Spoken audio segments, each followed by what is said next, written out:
Hey guys, it's Tom. The rest of this podcast is going to have absolutely no video at all. It's Easter Sunday. What the hell are you doing even experiencing the podcast today? But listen, a couple of great things are going on in my life and I wanted to share them with you. One, I will be in Los Angeles at the Comedy Chateau the next 2 weekends. If you want free tickets, go to TomKellyShow.com.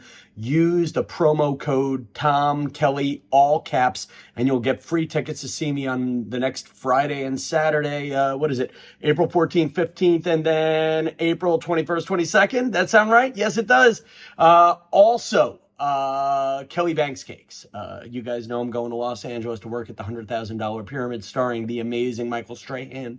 One of his friends is a woman named Kelly Banks. She's a mom. She makes cupcakes in her house. She has a small little business for when she's momming it, and I want you guys to support her. Have some cupcakes delivered to your home. Send them to a friend. They're a treat. KellyBanksCakes.com. And again, there will be a lot of great pre-recorded shows coming up. We have shows coming up with Dominic Leonelli telling some funny stories. We have who else we have? We have Kim Kalish finishing the interview I did with her a while back. We have some great memories of my work in show business coming up. And plus, I'll be peppering in surprises from my journey to Los Angeles here on the podcast. And where else will I be doing it? Of course, on TikTok, Instagram, and whatnot. I'm out of Instagram jail, by the way. We'll talk about that later. But right now, folks, part 2 of my interview with Katie Hannigan and Sara Tollemache, talking about the lady journey. Go like their YouTube. And of course, here on my show, show love where love can be shown. You know what? Let's start the show. The Tom Kelly Show. Everybody, I want you to go to the Tom Kelly Show. I want you all to know about the Tom Kelly Show. Oh, perfect. Perfect. All right, you watch the clock, Katie. All right, yes, I here will. we go. Trigger warning, spoiler alert. We're on one more lady journey. You are experiencing an evergreen edition of the Tom Kelly Show. I'm just going to own this. We did this show 3 weeks ago, maybe 4. Who the hell knows? But I actually care, and I'm planning ahead. I am having my own lady journey with 2 brilliant comics, Katie Hannigan and Sara Tollemache. I say it right. Hello. Yeah, I know. I'm so afraid. See, I hate emceeing. I will never correct you. Would you? See, I feel like she's famous. No, and that is what she's famous for. And I feel like you let me get away with it, and that's why I'm insecure being around you. I'm insecure around new people and people whose names I screw up. I don't care. Well, I always just feel like my name's always been screwed up, and then it puts me in the hole because I have to correct you. So I'm like, oh no, it's actually. So I don't like doing that. Yeah. Yeah. And it's just easier to let it go. People will figure it out. Yeah, and you are still you. You're still you. Well, now, what if you say it wrong on stage? Because, like, I had a guy, I screwed up his name. I forget his last name. It was like, what, Scolari or Scalero? Whatever the last name was, I did one. Yeah. Nice guy. Except that I called him whatever the other, I called him Scalari. Yeah. Oh, okay. And he's like, and he just goes, Scalero, as he's walking off stage. And I'm like, no, now I feel like a dick. But it's also important. It's important to get a name right. Well, I don't think it's that important. Okay, I never no? remember anyway. So, like, if I started calling you Bob Hannigan, you'd be okay with that? I mean, if you were doing it to fuck with me, I think it would be a little strange. Yeah, I'd say okay. something's going on beneath the surface here, and I don't know if I'm able to probe it at this point. But if you do it by accident, I think people should just be forgiving. Actually, do you like the last name Hannigan? Because the only Hannigan I know is the one from Annie.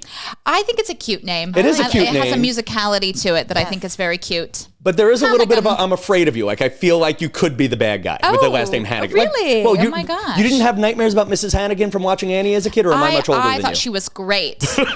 I thought she was great, and I was actually misunderstood. Yeah, she was an independent woman who was being bogged down by society. She was running a business. She was running a business and kissing her brother, which I thought was strange. Rooster. But I was in a community theater production of little orphan Annie when I was growing up, obviously. Okay, and who did you play? I played an orphan, and that was it. And so I was pretty upset that I wasn't at least cast as the understudy For Annie. to Mrs. Hannigan. To Mrs. Hannigan. To Miss Hannigan. Miss Hannigan. She was Miss Hannigan. Miss Hannigan. Okay. Did you feel? Here's a funny one that's popped into my head lately. I feel like 80s culture glorified orphans.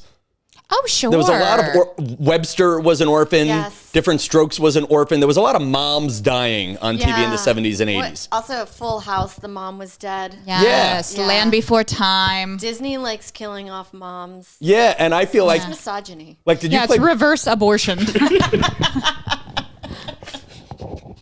That's the one thing I liked about the Rock special was the kill babies. I'm okay with you kill, and I liked it when he said that. It was kind of derivative, but I liked how he did it. That said, Full House. I always dreamed of being a widower. I never did you play Barbie as a kid? Sure. I would play it with my cousin when we would be at her house, and my brother would be play the little brother, and my cousin would play the Barbie, and I would play the widowed dad. Because I just admired that for me. Something romantic about losing the love of your life. Ours was just having sex. Yeah. Barbie sex. Did you do Barbie sex? Oh, yeah. Yeah, I did. Yeah. I definitely did. It was just kind of an experimental time in my life. Laying the Barbies on top of each other, closing the curtain. Putting the sheet over them. Closing up the house, then coming back 20 minutes later. Now it's morning. Now we have a baby Barbie. Baby.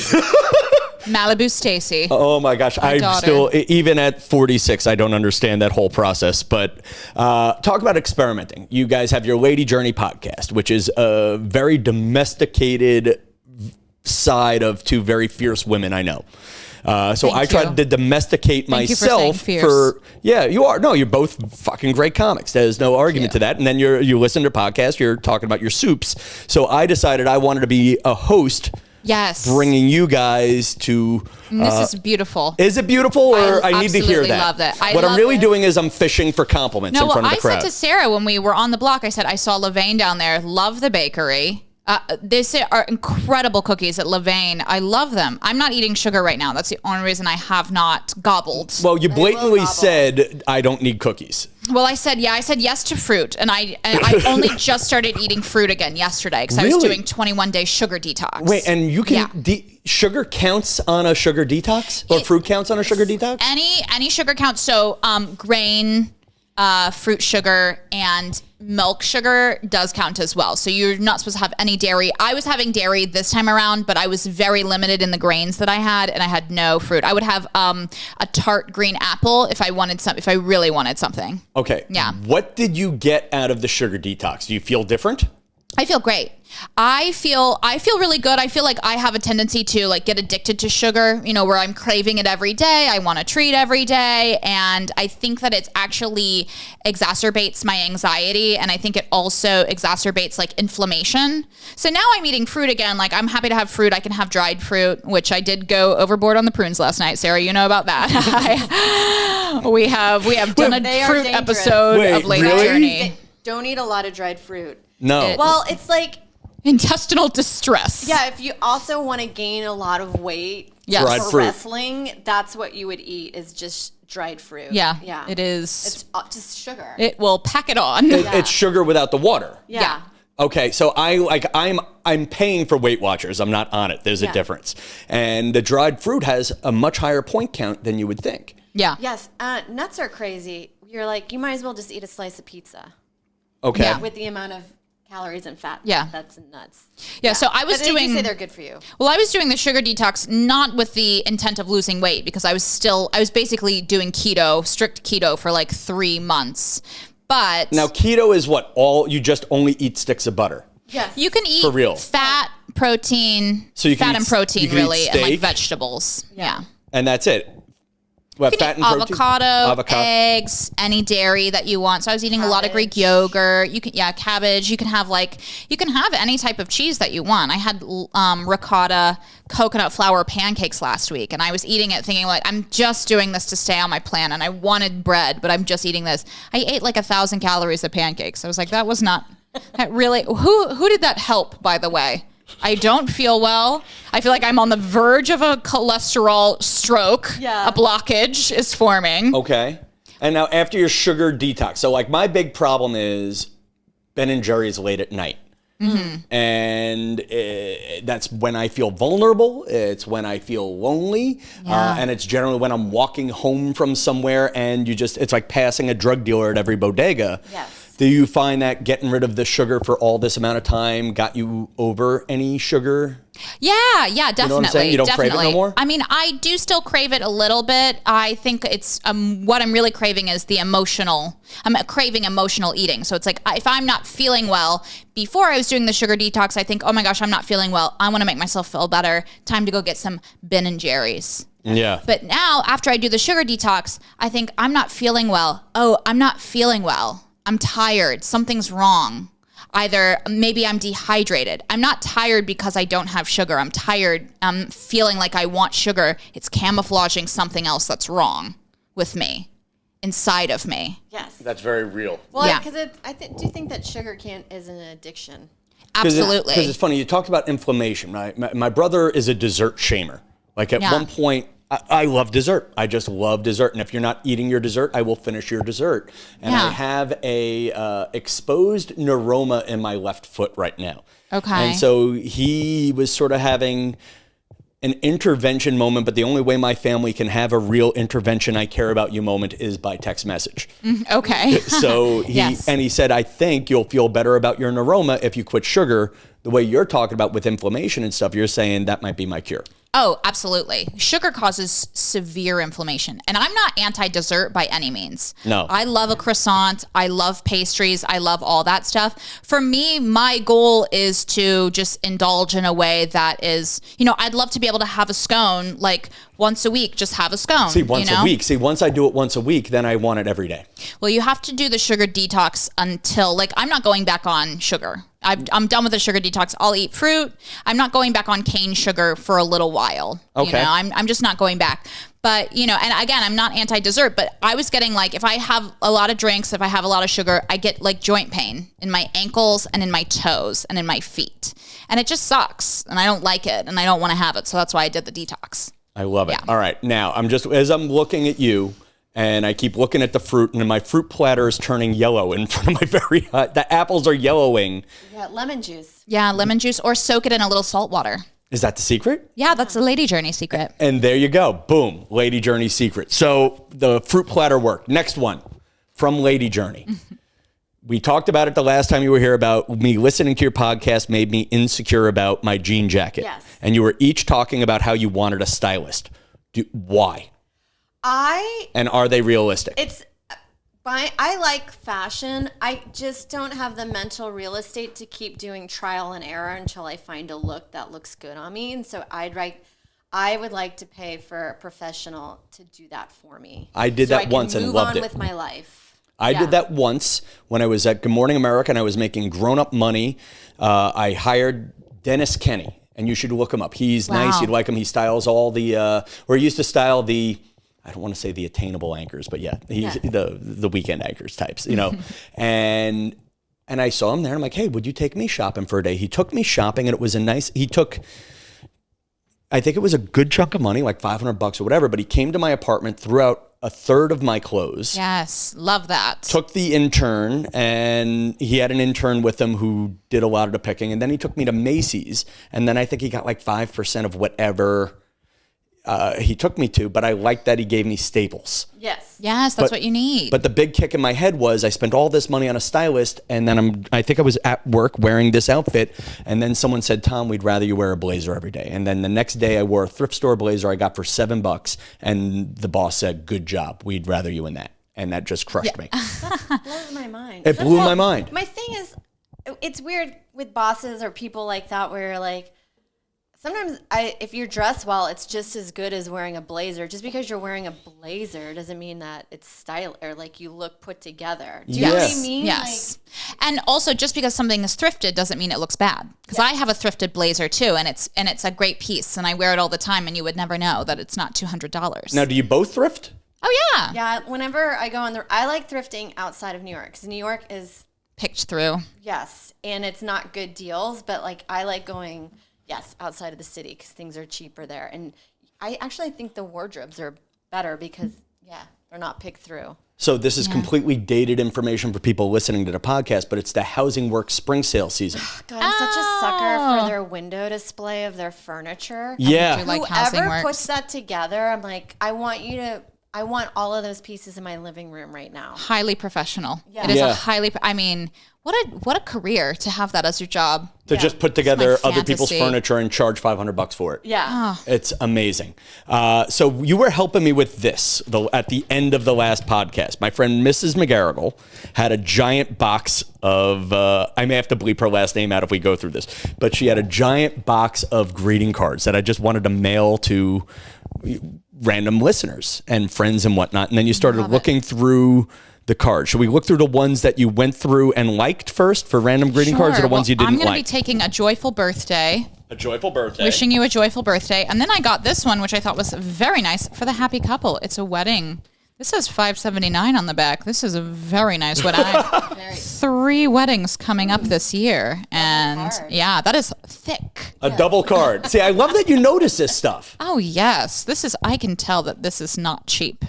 So like this is such a dumb relationship question, but my friend Tim Crompier used to joke about how his girlfriend and wife, he'd spend $1,000 on the gift, and then if he forgot the card, it was like he did not spend $1,000. Does the card really matter? Well, usually for weddings, I just give cash. Yeah. You slip them cash in the hand, Put it in the card. In a card. Yeah. Gotcha. In the card. But like from your significant others, does past or present, does the card matter? Or better yet, for me as a single man, so I'm not prying. For me as a single man, is it important for me to give the card? The cards matter. Oh, you go first. Well, what do you think? Joe's a card giver He is. for the birthday present, and he writes a long message in it. So does Mike. That's And so interesting. Yeah. And I've never Twins. And I wouldn't have boyfriend guessed that. ever do this. And Okay. it's the nicest thing that I like it more than the gift. Yes, I agree. Mike writes a Now very heartfelt message, and it's very sweet. Handwritten? Oh yeah. Yes. Wow. Yeah. Although in my family we are a bit different, it was like not a big card gift giving family. So it's interesting to see how other people's families handle things, when you're in a relationship. Because Mike's mom, his family will even give me cards. Valentine's Day, Thanksgiving, like all the time. So See, my dad is a good card writer, but an awful gift giver. My dad worked for Hallmark before he became a firefighter for a bit. So he goes card shopping. He finds the thoughtful card if he can find it. He'll write a beautiful note, and then he'll give you like a $10 gas card. well, you know what? I think that's great. It's something. It's not that. It's practical. It is something. Now, in relationships, this might be, and what I love about your podcast is you don't do this, but I'm on TikTok and I'm trending on a couple of things for going into the high school girl, college-aged girl, dumb relationship question zones. Okay. Yes. Now, you stay away from that in your podcast. Is that because you're over it, or do you resist the temptation for it as comics, or is it just easy material as a comic, or? I enjoy to indulge in it, but it's not something that completely interests me. Even when I was younger, dating culture didn't Really? interest me as a comedic subject matter. Yeah, it's just not what our podcast is about. Yeah. Okay. It's kind of about like the minutia of daily life and the funny things that's around it. See, it's funny because like for a man who goes on few second dates, I love dating culture questions. But then again, there's that moment of, is my advice or are my opinions that authentic or useful? Because, at the end of the day, usually by the third date, it's over. Okay. Sure. Yeah. Well, I mean, I don't know that I would. I enjoy judging. Yeah. You don't enjoy Okay. judging. You seem like very well-adjusted people. Like you're not a judger, are you? What do you mean, like judging? I don't know. Judging people on dates or People on dates, other relationships. Oh, sure. Yeah? Are you? Well, I mean, I think it's a fertile ground for humor, and I'm all for making fun of people or telling bad date stories. But I love that date. yeah, sure. But we Okay. just we just don't. I think that there are so many podcasts that are about that we didn't want to do something that we wanted to do a podcast that we felt was unique. So now talking about my one thing that went out. So I have one thing viral on TikTok. It's my friend Sammy asking her boyfriend a question. The question is, would you kiss your ex to save my life? Are you in your human being relationships, are you the type of women who would ask your significant other that kind of question? Were you ever that type of person? I do like hypothetical I think it's a fun way to spring something on someone. argument to Just suddenly, if I want to break up with somebody, I'll Yeah, throw it's in a about hypothetical. me. Okay. Yeah. So what's a good hypothetical? Because I'm trying to recreate that Would you success. pay attention to me for the next hour fully? Okay. I like to demand attention in a little bit. I don't like to be that subversive demanding attention. I like to say, I'm cooking something. I like you to watch me. Yeah. Okay. I put Mike over there. I say, I just want you to watch me right now. Okay. And then if he says no, it's a fight. Yeah. It's emotional abuse. Okay. That's okay. How do you start a fight if you felt like starting a fight? And is that a real thing women do? I don't. This is really bad of me. I think you should not start fights, but Fights if are anything healthy. bothers me, I usually keep it to myself and let it sit there for a while. Oh, that's fun. Yes. Yeah. Let it simmer. sit Let it there build up. And Yeah. then weaponize it. Yes, on a smaller thing later down the line. Like you never picked your sock up. I did that recently. Quite fun. Yeah. Really? So like you were mad about something else, but you exploded over the sock. Well, in relationships, sometimes I think, you can have little hurts that it doesn't necessarily make sense to bring up a whole thing. Like I felt I was brushed off when X, Y, and Z happened. It's like sometimes it's easier just to be like, you know what, let's just move on with the day. Okay. Yeah, it's like a pick your battle situation. Yes. And also, is this going to be a pattern? If not, if this is just a one-time thing, then maybe something else was going on. Yes, yes. So the last one, and then we'll wrap up the podcast here. And by the way, someone who's watching the show today will get a free Holocaust card from my friend Mike's mom. It's a Holocaust memorial card. I feel that's important to say. And explain the detail I missed. Who made the artwork? Those ones I think are actually from sick children. Yeah. Those are not the Holocaust memorial. And then some of the cards were made by kids who died during the Holocaust. From what I understand from reading the back, that's correct. Happier question is, I have another relationship question I fell into on TikTok where there was a woman who said, if you want to go on a date with me, she was a single mom, and that the guy should offer to pay for the single mom's sitter. Opinions. Well, I mean, I think throw that out. Because I would throw that out if Yeah. I was like, I don't even give a shit about finding a guy, but if a guy pays for my sitter, then maybe it's just a bargaining chip. Put in the big not? ask. Put in the big ask. Why not? I support it. I think there's a lot of negative stereotypes about women expecting to have their first dates paid for them, and I don't think that that's really the case. I think it's like a misogynistic kind of tool that men use to say like, look, like women think they need equality, but they want the date paid for. It's like what's actually happening is that a woman is she's putting her feelers out to find somebody who's both generous and financially stable. And I don't think that there's anything wrong with that. I don't think there's anything wrong with saying like, I want to date somebody who's financially stable and willing to be generous with money. And there's guys that love to pay for stuff. I mean, I've seen guys talk about how they love buying purses for their women. Yeah, there's guys that enjoy that as a part of a relationship. And there's women that like to pay for stuff in their relationship. See, I would love to be that person. I just know I can't. I got the nobility of it. Like I actually I think you put into words what I've been trying to say for a week, that my joke is that I would like to have a dating honorarium where I just give you a $150 budget. You take that money and you do what it takes to get to the date. That's fun. Yeah. It sounds funny, but it's like stipend. A stipend. Yes. A stipend is the better word. Stipend is the word I'm looking for. Because it takes. I get it. It takes time. You got to pay for your sitter, and I would love to. But I'm a comedian. I can't afford to pay. At what point? What's the line? But I like your line about. I think that woman is doing really an awesome service to people like you. Like she knows she doesn't want to date a comedian, and that's okay, and that should be okay. You know what I mean? All right, I'm letting you out on a truth. That is a button for a show, my friend. All right, so listen, the Lady Journey podcast available on YouTube, Spotify, and Apple, and all those things, And Instagram, everything. Instagram, and you guys know where to find me. I am available on just show love where love can be shown, and this is why you don't tape a show on your iPhone. Is you see who's calling you when you're trying to entertain America. It's Tim. It's Tim. Hi, Tim. We'll talk to you 4 weeks ago. Good night, New York.